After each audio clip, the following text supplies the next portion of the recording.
더럽히는 것, 이런 제목으로 하나님 말씀을 생각해 보겠습니다. 이 죄는 어디서 왔을까? 이제 사람들이 이런 주장 저런 주장을 합니다. 어떤 사람은 이제 모방서를 얘기합니다. 원래 인간은 다 깨끗한 상태에서 태어나는데 가령 부모님에게서, 가까운 형아들한테서, 누군가에서 이렇게 나쁜 짓을, 죄 짓는 것을 배운다는 거예요. 근데 이 주장의 그 모순점은 뭔가 하면, 그러면 나쁜 부모님 밑에서도 착한 자녀가 나오기도 하잖아요. 그렇죠? 그런가 하면 좋은 부모님, 좋은 환경 밑에서도 아주 죄 짓기를 좋아하는 그런 또 자녀들이 나온단 말이에요. 그래서 꼭 누구한테 배워서 죄를 짓는 것은 아니다. 그래서 이 주장도 아주 이렇게 정설로 받아들일 수가 없습니다. 많이 있지만 또 한 가지 예를 들면 유물론자들은 이런 주장을 합니다. 사람들이 죄를 짓는 것은 환경이 어려워서 죄를 짓게 된다는 거예요. 배고프고 힘드니까. 근데 다 똑같이 나누어주면, 똑같이 나누어 먹으면, 공산주의 이론이죠. 다 똑같이 나누어 먹으면 죄를 지을 이유가 없다. 그러니까 다 똑같이 나누어 먹으면 잘 살게 될 테니까. 그래서 지금 정치가들 중에 다른 나라도 그렇습니다. 포퓰리즘이라고 그래가지고 자꾸 똑같이 뭔가를 나누어 주지요. 이 나누어 주는, 똑같이 나누려고 하는 그 행위 뒤에 있는 이 사상, 철학, 이런 게 이제 유물론 사상이라는 것을 알 수가 있죠. 그래서 죄가 나쁜 환경에서 온다는 거예요. 근데 똑같이 나눠주면 여러분 어떻게 되겠습니까? 그럼 뭐 열심히 일하는 사람이나 누워서 빈둥빈둥 노는 사람이나 이게 다 똑같이 나눠주는 게 공평한가? 뭐 이런 문제도 생기고, 지금 똑같이 나누어주는 그런 이데올로기를 받아들였다가 너무나 국민들이 다 못 먹고 힘들게 되는, 그래서 공산주의가 무너진 옛 러시아, 소련 같은 그런 상황도 우리가 보게 됩니다. 이건 조금 다른 차원이지만, 또 제가 불교에서는 말이죠, 인류의 조상이 타락해서 그 원죄를 받아서 인간이 타락했다, 이런 것은 생각을 안 해요. 죄는 아무 부모하고도 옆에 있는 사람하고도 다 상관없고, 사회하고도 상관이 없고, 어떤 영향을 받아서가 아니고 자기 개인의 책임이고 개인의 문제라는 거예요. 그래서 죄를 많이 지으면 어떻게 돼요? 다음 세상에서 환생하는 거죠. 다음 세상에 다른 아주 고통받는 그런 환경 속에 아주 저급한 생물로 태어난다는 거예요. 그러나 다시 거기서 착한 일을, 덕을 많이 쌓고 선을 쌓으면 다음에 또 다른 생물에게로 싹 그 영혼이 들어가서, 영혼은 죽지 않아요. 영혼은 계속 죽지 않고 돌고 환생한다는 거죠. 그렇게 믿습니다. 그건 뭐냐면은 심은 대로 거둔다는 보상의 원리예요. 나쁜 짓을 하면 벌 받고, 착한 일을 하고 덕을 쌓으면 거기에 대해서 어떤 좋은 것으로 보상을 받는다는 그런 겁니다. 계속해서 착하게 살면 자기가 구원받을 수 있다는 거예요. 이 고통스러운 세상에서 벗어날 수 있다고 생각합니다. 특별히 뭐 그들이 말하는 이 세상 욕심을 다 끊어버리고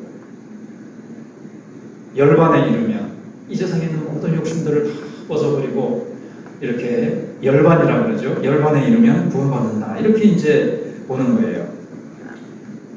그러나 일단 성경은 어떻게 말씀하고 있습니까? 인간이 언제 죄를 지었죠?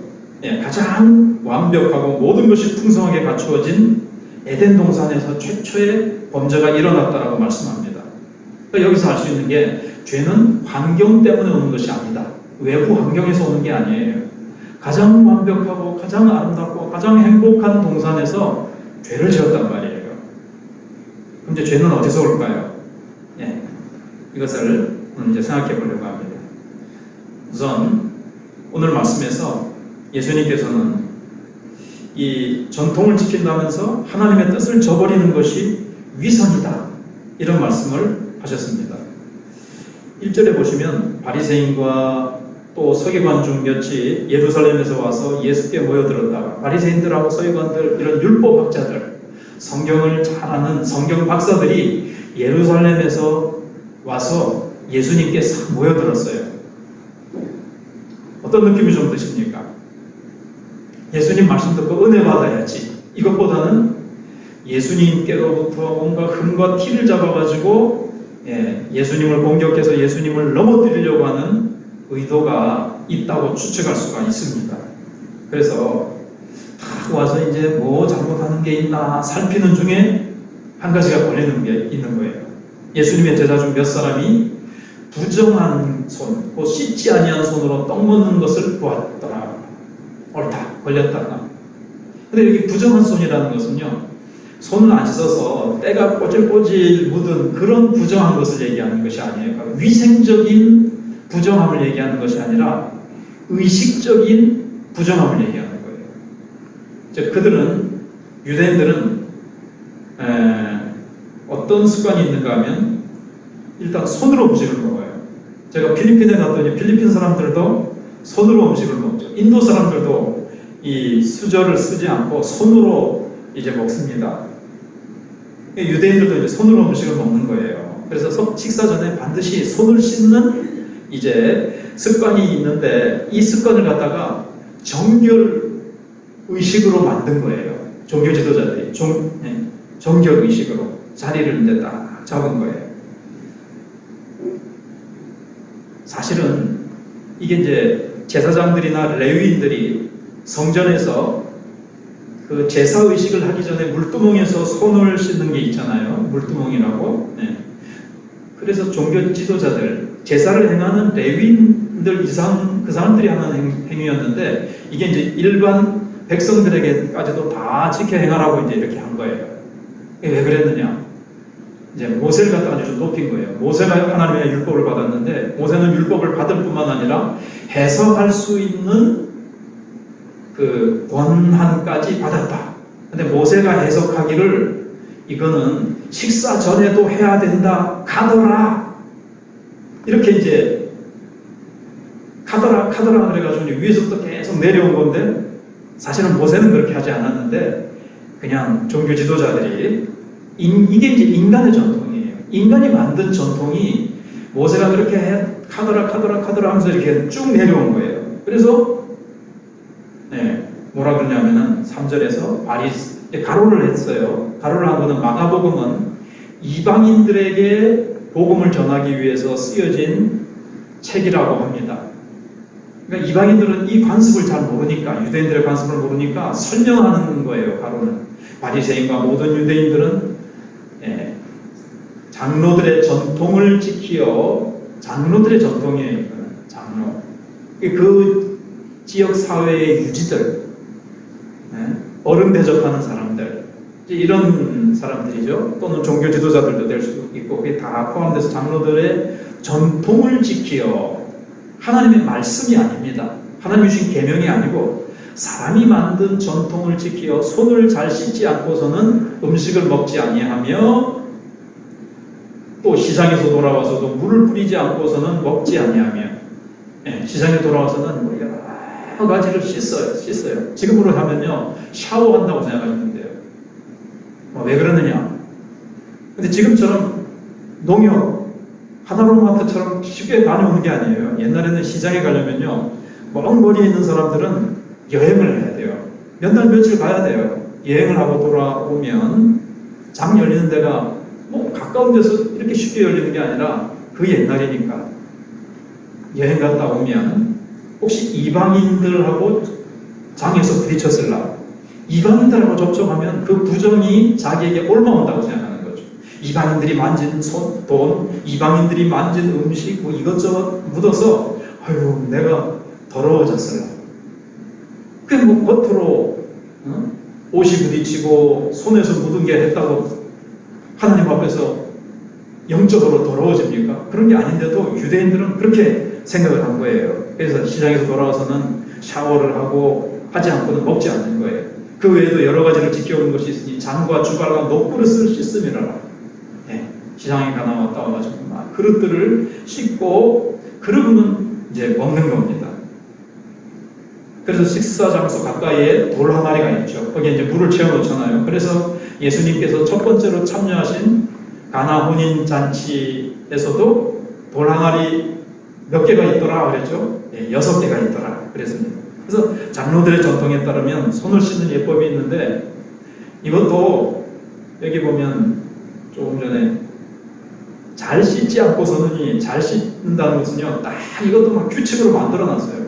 손가락을 펴서 위로 해가지고 여기서 부어가지고 여기 팔꿈치까지 물이 쫙 흘러내려야 되고, 그 다음에 뭐 주먹으로 해가지고 이렇게 저렇게 막 씻는, 저도 뭐 읽어보니까 뭐 이게 뭐 어떻게 하는 건지 뭐 헷갈리더라고요. 뭐 잠깐 주먹 쥐고 손을 펴서 또 다시 이렇게 하는 것처럼 막 손을 어찌하고 막 이게 딱 하는 게 있어요. 네. 그렇게 하지 않고는 음식을 먹지 않는다는 거예요. 그런데 예, 유대인들은 예, 근데 사실 바깥에서 우리가 이제 들어오는 것들 손 좀 안 씻고 먹으면 어때요? 예, 바깥에서 우리에게로 들어오는 음식은 위장으로 들어와서 그 음식이 마음을 더럽게 합니까? 영혼을 더럽게 합니까? 뒤에서 예수님이 다 자세히 설명하겠습니까만은 하시겠습니다만은 이거는 위에 들어가서 소화돼서 바깥으로 나갑니다. 여러분 입에서부터 배설물 하는 거기까지는 어떻게 되는지 알아요? 완전히 그냥 하나의 파이프예요. 쫙 하나도 막힘이 없이. 예, 그건 하나의 파이프처럼 되어 있습니다. 예, 그래서 소화돼서 예수님이 오늘 읽지 않고 빠진 거 구제라면은 이거는 먹으면 뒤로 나간다. 예수님이 이렇게 말씀하셨어요.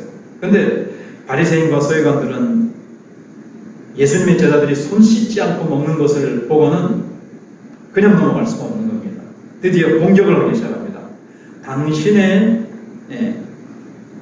제자들은 장로들의 전통을 준행하지 않냐고 부정한 손으로 떡을 먹나이까?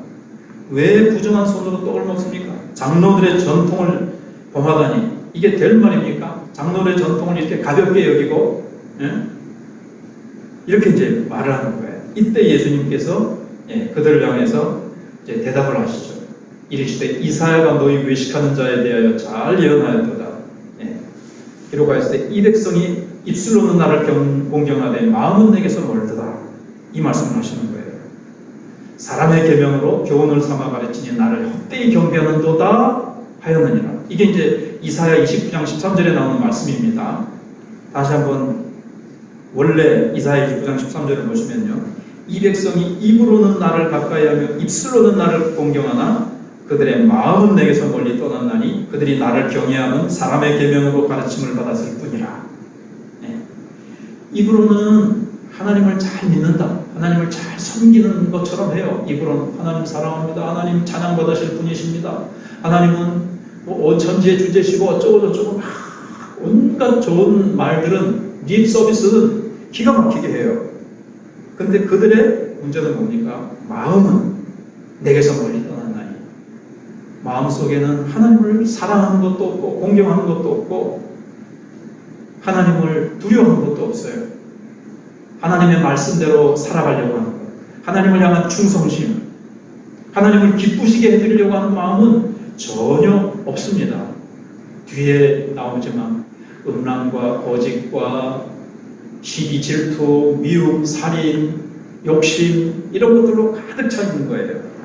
그러면서 그들이 나를 경외하는 사람의 계명, 하나님을 사랑하라, 이웃을 사랑하라, 그 다음에 이런 것들은 하나님이 주신 계명은 다 저버리고 인간이 만든 어떤 규칙들, 그걸 더 좋아하고 편애하고 그걸 지키면 다 됐다 생각을 하고 그걸로 하나님 섬기는 거 잘하고 있다라고 착각을 하고 있었어요.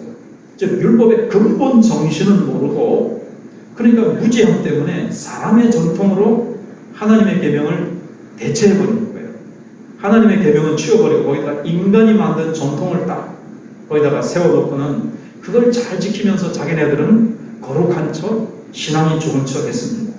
마음은 하나님을 멀리 떠났으면서도 입술로는 사람이 정해놓은 전통을 고집하면서 위선적인 모습을 보이는 것이 외식하는 자들입니다. 그럼 외식하는 자라는 것은 위선자다 이 말입니다. 원래 위선자라는 말은 어디서 나왔냐면 이게 원래 가면이라는 말이거든요. 옛날에 이제 영화 같은 게 만들기 전에 옛날에 이제 연극이 있었잖아요. 연극 할 때는 배우가 많지 않으니까 한 배우가 여러 역할을 하는 겁니다. 그러니까 할아버지 역할을 할 때는 할아버지 가면을 딱 쓰고 나와가지고는 할아버지 역을 하다가 또 싹 벗고 그 다음에는 옷도 갈아입고 또 아들 가면을 딱 쓰고 나가지고 또 아들 역할을 했다. 이게 이제 위선이라는 것이 단어가 거기서 나왔거든요. 가면을 쓰다는 말이에요. 자기는 하나님을 사랑하지 않고 하나님을 공경하지 않으면서 하나님을 공경하고 하나님을 사랑하는 척 가면을 쓴단 말입니다. 뭘로 가지고요? 겉으로 보이는 행동을 가지고 인간의 규칙을 만들어 가지고 자기를 거룩한 척 이건 이제 꾸미는 겁니다. 네. 종교 지도자들에게는 어떤 부담이 있을까요? 거룩하다고 백성들이 생각하기 때문에 거룩한 척 해야 되고 일반 백성들에게 모범을 보여야 된다는 부담감이 있어요. 그래서 이 부담감이 있으니까 뭔가 거룩한 척 해야 되는데 거룩하진 않아요. 그들의 마음이 아주 더러운 욕심으로 가득 차 있고 돈을 사랑하고 바리새인들이 특히 그렇잖아요. 그래서 오늘 읽지 않은 그 10절 이하 그 밑에 또 뒤에 보면은 고르반이라는 것이 나오잖아요. 고르반이라는 것은 하나님께 내 재산을 바칩니다. 그러는 거예요. 지금 바친 건 아닌데 앞으로 하나님께 바치겠습니다 하는 거예요. 근데 고르반을 이용해가지고 뭘 했죠? 당신은 왜 부모님을 공양하지 않습니까? 부모님을 왜 잘 모시고 생활비를 드리지 않습니까? 제 재산을 전부 다 하나님께 고르반 다 바쳤어요. 그래서 저는 땡전 한 푼 없어가지고 부모님을 모실 돈이 없습니다. 사실은 율법을 교묘하게 이용해가지고 자기의 욕심을 채우고 부모도 공경하지 않고 하나님의 말씀을 어기는 거죠. 그거는 인간이 만든 이상한 고르반이라는 것을 만든 거예요. 네, 그럼 교묘하게 그걸 바꿔가지고 악한 행동을 하는 거예요. 그 악한 마음의 상태를 가지고 성전에 와가지고는 예배 시간에 거룩한 척 예배를 드리고 하나님을 사랑합니다. 하나님 찬양을 받아서 그러면서 막 입술로 행위로는 얼마나 자기들이 만든 규칙을 가지고 거룩한 척 자기의 그 악한 마음들을 싹 위장하고 싹 이렇게 가리는 겁니다. 근데 사실은 경건한 모습은 가졌지만 그들 속에는 하나님을 사랑하는 마음이 없고 이웃을 사랑하는 마음이 없고 정말 경건의 능력이 없는 거예요. 그래서 우리는 어떻게 해야 됩니까? 인간으로부터 나온 전통이 아니라 성경에 순종해야 됩니다. 교회 안에도 인간의 전통이 자꾸 늘어나고 하나님의 말씀이 없어지고 딴 방향으로 가니까 종교개혁이 일어난 거거든요. 근데 종교개혁이 일어난 것 한 번만으로 만족하지 말고 종교개혁가들은 뭐라 그랬습니까? 한 번 개혁된 교회는 계속해서 개혁돼야 된다. 즉 개인도 마찬가지예요. 매일 나 자신을 점검해 보면서 내가 위선적인 행동은 없는가. 사실은 마음은 그렇지 않으면서 행동으로 그냥 형식화돼 가지고 그냥 형식적으로 예배드리고 기도도 형식적으로 하고 그냥 내가 이렇게 앉아서 예배는 잘 드리는 것 같이 하고 그렇지만 생각은 다른 데가 있고 걱정 염려하고 있고 그렇게 하고 있지 않는지 생각해 봐야 된다는 거예요. 그러니까 여기서 보시면 뭐가 대조가 되는지 한번 보세요. 이 성경 구절에서 입술과 마음이 대조가 되고 있죠. 입술 입으로 하는 말만이 아니라 입술은 겉으로 드러나는 행위, 겉으로 보이는 거예요. 마음은요, 정말 우리 내면의 깊은 곳에 있는 그 참된 진실인 거죠. 정말 하나님은 뭘 보실까요? 우리 마음의 깊은 곳을 보십니다. 숨어있는 그 마음의 깊은 동기를 보세요. 왜 예배를 드리고, 왜 기도하며, 왜 그렇게 봉사하고, 하나님께 왜 그렇게 하나님께 충성을 다하는 봉사를 하는지, 자기 그냥 복 받으려고 하는 건지, 또는 그렇게 하는 척 해가지고 사람들로부터 아나니아와 삽비라처럼 사람들로부터 인기와 명예를 얻으려고 하는 건지, 이게 이제 다 그래서 입술과 마음, 행위와 중심, 겉으로 드러나는 것과 마음 깊은 곳에 있는 진실. 근데 하나님이 겉으로 경건한 척, 겉으로 꾸미는 거기에 속으실까요? 그걸 가지고 하나님 앞에 설 수가 없어요. 하나님은 마음에 상하고 통해하는 심령을 하나님께서 원하신다고 했어요. 다윗이 범죄하고 천천만만의 수양과 기름을 드린다고 해도 하나님이 그걸 받으시는 것이 아니라 상하고 통해하는 마음을 하나님이 받으신다는 것을 알게 됐습니다.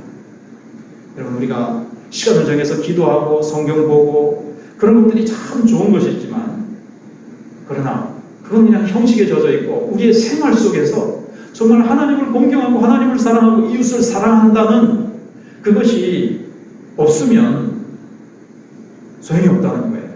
여러분, 요즘 아프가니스탄 탈레반이 나오고 막 이슬람 교도들이 나오는데, 이슬람 교도들도 다 똑같지는 않지만 이슬람 교도들은요 매일 기도하는 시간이 딱 정해져 있어요. 6번인가요? 그래서 기도하는 시간이 딱 되면 비행기 타고 가다가도 그 중간에 복도에 딱 엎드려가지고 기도하잖아요. 심지어 제가 보니까, 책을 읽어보니까 이슬람 교도들은 경찰이 범인을 잡아가지고 막 달려가다가 기도 종소리가 막 울리면은 그 자리에 또 탁 멈춰가지고 엎드려서 기도하고 자기들 외우는 그 코란 경을 외우고, 그 다음에 이제 기도 땡땡땡 뭐 작업 끝나면 또 일어나가지고 총 들고 막 또 쫓아간다 그래요. 이게 이제 형식적인 종교생활이죠. 여러분,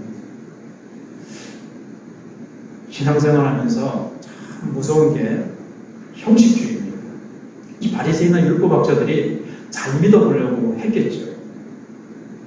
근데 형식주의에 빠지는 것을 우리는 경계해야 됩니다. 형식주의가 참 무서워요. 그래서 예수님께서 이게 이제 나중에는 원래 형식이라는 건 필요할까요? 필요 없을까요? 필요합니다. 형식은 내용을 담는 그릇이나 마찬가지예요. 그릇이 없으면 내용을 담을 수가 없거든요. 근데 나중에 문제는 뭐냐면 내용은 사라지고 형식만 남을 수 있다는 거예요. 형식만. 그 마음의 중심, 하나님을 사랑하고 이웃을 사랑하고 그런 내용은 싹 사라지고 형식만 남을 수가 있어요. 이것이 기독교에 있어서, 우리의 신앙생활에 있어서 가장 무서운 방향입니다.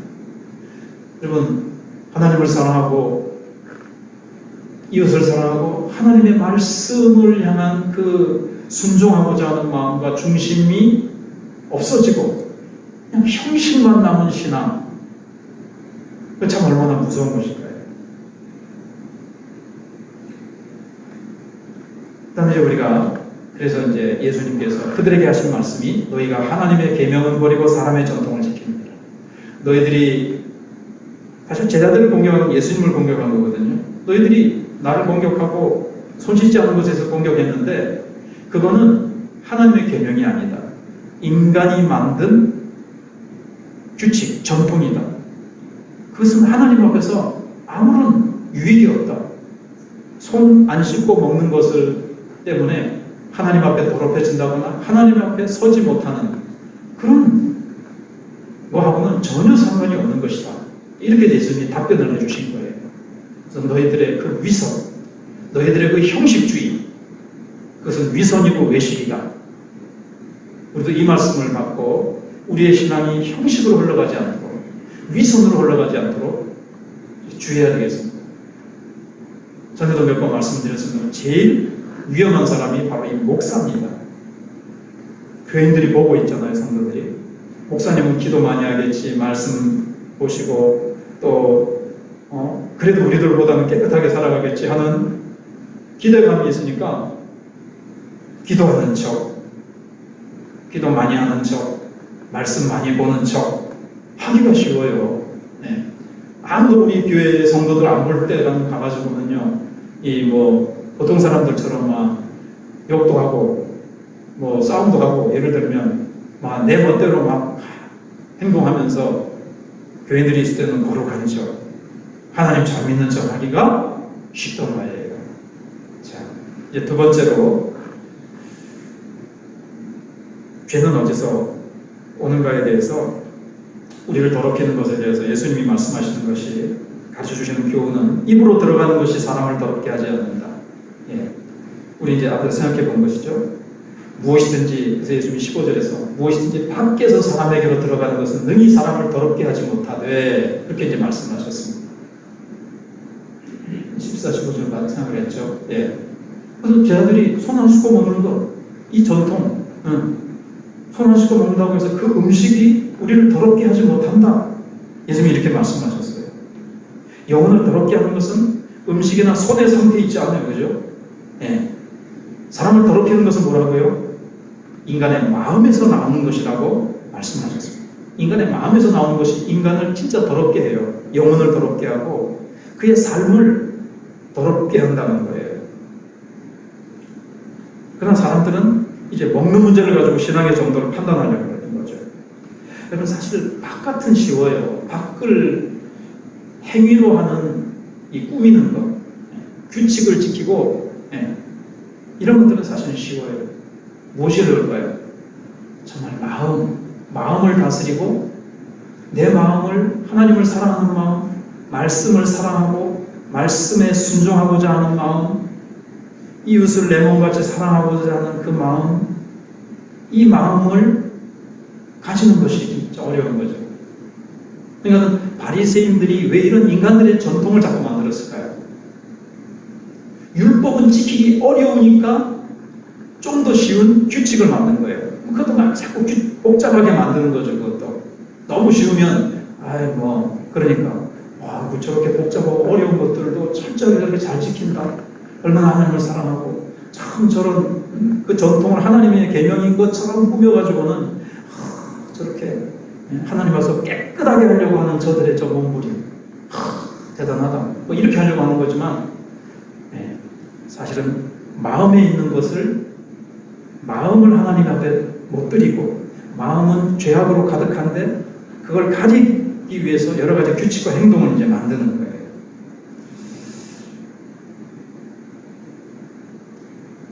지금 아까 말씀드린 대로 이 유대인들하고 이슬람 교도들은 음식을 가리죠. 구약 레위기 11장에 있는 부정한 음식과 정결한 음식. 그건 사실 사도행전에서 부정한 음식은 이방인들을 가리키는 상징이었는데, 아직도 이슬람 교도들하고 유대인들은 대표적으로 뭐라 먹죠? 돼지고기랑 먹어요. 그래서 우리나라에 지금 381명인가 이렇게 온 그 사람들에게 할랄 음식을 공급해줘야 된다. 이제 이런 말을 하잖아요. 돼지고기 들어간 음식은 자만 못 먹는 거예요. 그걸 지키고 있어요. 근데 신약시대에 들어오면 이런 것들은 다 이제 폐지되었습니다. 하나님이 지으신 모든 것이 다 선하기 때문에 다 먹을 수 있는 거예요. 그래서 먹는 음식이 사람을 더럽게 하는 것이 아니다. 성경 그렇게 말씀하고 있습니다. 근데 그들은 더러운 음식이 있다는 거 생각해서 그 음식을 먹으면 자기네들이 더러워진다라고 생각을 하는 거예요. 근데 예수님께서는 깨끗하지 못한 마음에서 나오는 것이 사람을 더럽게 한다. 지금 그렇게 말씀하시고 있습니다. 그 다음에 세 번째로, 더러운 것은 그래서 사람의 마음에서 나오는 악한 생각이다. 이해가 되시니까 제가 넘어갔습니다. 그죠? 밖에서 들어오는 것이 다 소화돼서 뒤로 나가버리지, 이게 어떻게 마음과 영혼에 영향을 끼치겠습니까? 정말 우리의 마음과 영혼을 더럽히는 것은 어디에 있다고요? 마음에 있다는 겁니다. 죄의 기원은 어디에 있다고요? 제가 서론에서 최초의 범죄가 에덴 동산에서 모든 것이 완벽하게 갖추어진 가장 아름답고 행복하고 부족함이 없는 곳에서 일어났다고 했습니다. 그러니까 외부의 환경에서 죄의 뿌리가 있는 것이 아니라 아담 하와의 마음에서 나는 거죠. 죄의 뿌리, 죄의 출발점은 마음입니다. 마음에서 나오는 악한 생각입니다. 그래서 23절에 이 모든 악한 것이 다 속에서 나와서 사람을 더럽게 하느니라. 예수님이 그렇게 말씀하셨습니다. 그렇죠. 우리를 더럽게 하는 것은요, 마음 속에서 나오는 이 악한 생각이에요. 내가 왜 이렇게 더러운 생각을 하지? 네. 그 더러운 생각이 발전해서 더러운 행동을 하는 거죠. 음란한 생각을 다스리지 않고 그거를 못 다스리면 음란한 행동으로 나오는 거죠. 살인을 합니다, 요즘. 요즘은요, 자살하는 것도 그냥 부드럽게. 근데, 저만 우리가 이제 잘 알듯이, 왜 그렇게 요즘 공군에서 먼저, 그 다음에 해군에서, 육군에서, 그 다음에 고위 공무원들, 서울시장부터 시작해가지고, 부산시장, 성추행, 성폭행, 그런 죄가 점점 난무하잖아요. 세상을 가득 채우잖아요. 사기, 살인, 의붓, 아버지나 또는 뭐 이런 부모로부터 아이들이 무서운 학대를 당하지 않습니까? 이 미워하는 마음, 미워하는 마음, 거기서부터 나오는 거예요. 그거를 못 이겨내니까 결국 그 미움이 사람을 죽이는 겁니다. 그리고 이 말 한마디도 무서운 거죠. 악플. 그래가지고 이 다른 사람의 어떤 그런 SNS에다가 악플이라고 해가지고 막 그 사람을 찌르는 말을 갖다가 탁 남겨가지고, 옛날에 연예인들이 지금도 자살하고 극단적인 선택을 막 하는 것을 보게 됩니다. 그래서 사람의 속에서, 마음에서 나오는 악한 생각이 결국 사람을 더럽게 하고, 다른 사람을 죽이고, 주변에 있는 사람들을 더럽게 하고, 자신의 삶을 더럽게 하고, 자신의 영혼과 마음을 더럽게 하고, 자신의 삶을 더럽게 하는 것을 알 수가 있습니다. 여기 예수님께서 12가지를 쭉 얘기하시죠. 이 12가지가 뭘까요? 6가지 계명입니다. 10계명 중에서. 부모 공경하라부터 시작해가지고, 살인하지 말라, 도적질하지 말라, 간음하지 말라, 그 다음에 남의 것을 속여 취하지 말고, 이웃의 아내를 취하지 말고, 그래서 여기 그것이 음란, 도둑질, 살인, 간음, 탐욕, 악독, 속임, 음탕, 질투, 비방, 교만, 우매함. 남을 비방하고, 그 사람 없는 자리에서 우리가 얼마나 다른 사람의 흠과 약점을, 실수한 것에 대해서 얼마나 얘기하기를 좋아합니까? 얼마나 우리 속에는 참 음탕한 것들이 있는지. 그래서 지금 그 음란 동영상물을 만들어가지고 그걸 배포하는 문제 때문에 얼마나 그 사회가 골머리를 앓고 있습니까? 이제 말씀을 맺으려고 합니다. 이런 죄악들이 점점 더 많아지고 있어요. 국회의원들도 이 불법으로 땅을 아주 교묘하게 자기의 땅을 불리기 위해서, 자기의 재산을 불리기 위해서 얼마나 사람들이 그 욕심으로 집값, 땅값, 이 욕심 때문에 다 오는 거 아니에요? 갈수록 성적 범죄와 무절제한 이 생활에 주님께서 경종을 올려주시고 계시는 겁니다. 여러분, 그리스도인의 생활은 어때야 됩니까? 이럴 때 거룩한 신부로서 단장해야 됩니다. 눈에 보이는 그 어떤 것들이 아니라, 형식적인 신앙생활에 매여 있는 것이 아니라, 오늘날 부와 권력을 우상으로 섬기는 것도 영적인 간음이에요.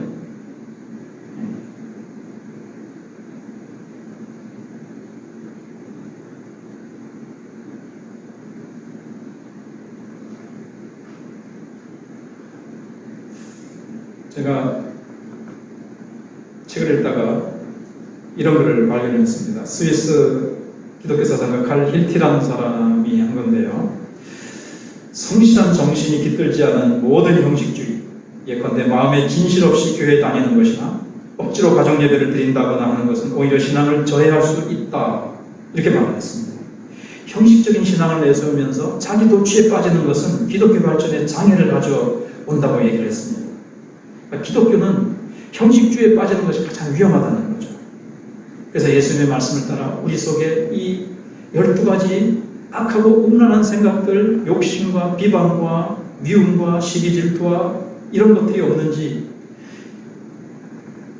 이 더러움들을 우리는 어떻게 해야 되겠습니까? 예수 믿으면 이런 것들이 우리 속에서 싹 없습니까? 우리는 천사같이 깨끗한 마음입니까? 우리 속에 아직 남아있죠. 그러나 우리 안에는 성령이 와 계십니다. 성령이 와 계세요. 성령, 그래서 우리가 지난주에 배운 대로 예수님과 우리가 믿음으로 연합해 있으면 예수님의 마음이 나의 마음이 되어지고, 우리는 믿음으로 예수님과 연합되어질 때 성령께서 우리를 예수님과 한 영으로 연합시키신 것이거든요. 그래서 성령께서 부어주신 은혜의 샘물로 이것도 자꾸 씻어야 돼요. 물론 우리 속에 이제 악한 생각도 12가지가 우리 속에 있습니다. 그럼 우리는 이 12가지 죄에 끌려다니면서 살 수밖에 없느냐? 불신자들은 그렇게 할 수밖에 없지만 우리는 성령이 오셔서 성령께서 우리 속에 9가지 성령의 열매를 맺도록 우리 속에 사랑을 불러일으키시고 희락을 불러일으키시고 화평을 불러일으키시고 자비와 충성과 온유와 절제, 오래 참음에 이런 것들을 우리 속에서 불러일으키셔서 그것을 이기도록 하세요. 그래서 내 마음속에 더러운 생각이나 미워하는 생각이 일어날 때 성령님을 의지하고 예수님의 이름을 부를 때, 주님 앞에 엎드릴 때예요. 주님, 내 속에 자꾸 미워하는 생각이 드네요. 내 속에 자꾸 음란한 저걸 보니까 내 마음속에도 정욕이 일어나네요. 성령님 도와주세요. 예수님, 내가 예수님을 사랑합니다. 주님, 내가 사랑하고 화평과 기쁨으로 주님을 더욱더 사랑하기 원합니다 하면서 주님 앞에서 성령을 의지하면 성령께서 그때그때 우리를 또 이끌어 주셔서 이 모든 죄악들을 이기며 승리하도록 하나님께서 역사해 주실 것입니다. 그래서 내게 능력 주신 자에서 내가 모든 것을 할 수 있느니라. 내게 능력 주시는 자 안에서가 뭐라고 그랬습니까? 예수님과 연합해서. 우리는 예수님 안에 있습니다. 예수님과 연합해서. 예수님과 연합이 뭡니까? 예수 죽음이 내 죽음, 예수 부활이 내 부활. 그래서 갈라디아서 5장 24절에 그리스도 예수의 사람들은 그 정과 욕심을 십자가에 못 박았느니라. 예수님과 내가 예수님을 믿었다. 예수님과 연합해서 내 정과 욕심을 다 죽었습니다. 주님, 내 안에 계신 예수님 성령으로 내 안에서 충만한 열매를 맺게 해주시옵소서. 이제 끝으로 한마디 정말, 근데 우리의 내면을 살펴야 돼요. 외부를 청소하기 전에 내부의 청소가 이루어져야 됩니다. 바리새인들과 많은 사람들은 형식적인 신앙생활, 겉으로 드러나는 것을 많이 신경을 썼지만 내면을 들여다보십시오. 하나님은 우리의 마음 깊은 곳을 들여다보십니다. 이것은 어려운 일입니다. 나는 잘 믿고 있겠지. 주님께서는 라오디게아 교인들 향해서 차든지 덥든지 하라. 이건 편안한 신앙생활이에요. 우리가 겉으로 형식적인 신앙생활에 만족하는 것이 겉으로 형식적인 신앙생활입니다. 예배 오늘 찬송했어. 찬송했고 예배 순서대로 내가 했고 나 11조 드렸고 올해 이번 달에 성교 구제원처럼 작정한 대로 냈어. 난 다 했어. 마음에, 그러나 깊은 곳에 주님을 사랑하는 마음으로 예배 드렸습니까? 주님을 사랑하는 마음으로 예물을 드리고 주님을 사랑하는 마음이 정말 내 속에 있고 주님을 향한 뜨거움을 계속 가지고 있는지, 이것을 살피는 것은 쉽지 않습니다. 쉽지 않습니다. 내 내면에 아직 남아있는 이 분노, 미움, 내 속에 남을 시기하는 마음들, 내 마음 깊은 곳에 있는 아직도 남아있는 그 상처들, 그것을 우리가 들추어내서 주님 앞에 가지고 나아가서 주님, 내 마음을 정결케 하옵소서. 주님, 아직도 내 마음속에 남아있는 이 욕심, 아직도 주님보다는 세상의 물질과 돈을 더 사랑하는 이 마음, 주님이 기뻐하지 않는 이 모든 것들, 그것을 보여달라고 주님 앞에 나가 기도하고 내 내면을 정결케 하는 그런 하나님 앞에서 정말 내 속에서 나오는 것이 나를 더럽게 한다는 것을 기억하고 주님 앞에서 거룩하고 깨끗한 신부로 살게 해달라고 우리 하나님 앞에 기도하며 나가도록